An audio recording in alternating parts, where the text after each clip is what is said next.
Bienvenidos a esta guía técnica sobre Conga 3890. Somos Kelatos Informática, expertos en reparación técnica.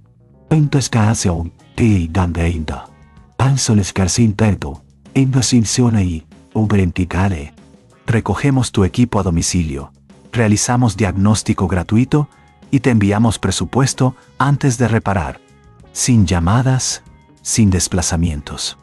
Estamos ubicados en calle Joaquín María López 26, Madrid.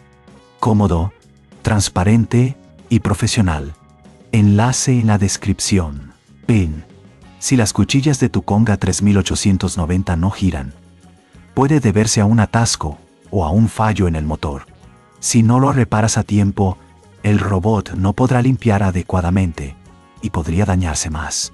Para esta reparación, necesitarás un destornillador de estrella, una espátula de plástico, pinzas de precisión y un nuevo motor de cuchillas.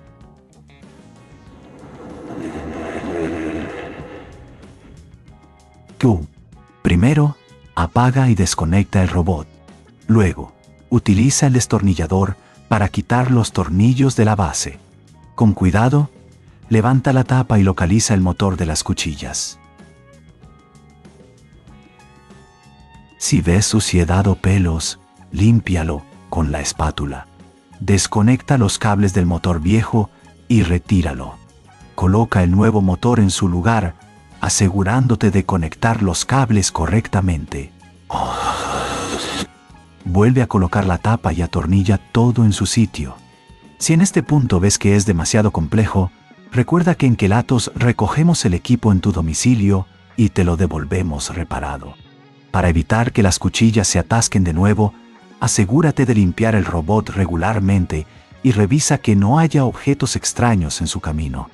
Si no quieres arriesgarte a dañar tu equipo, en Kelatos lo recogemos, reparamos y devolvemos a tu domicilio en toda España.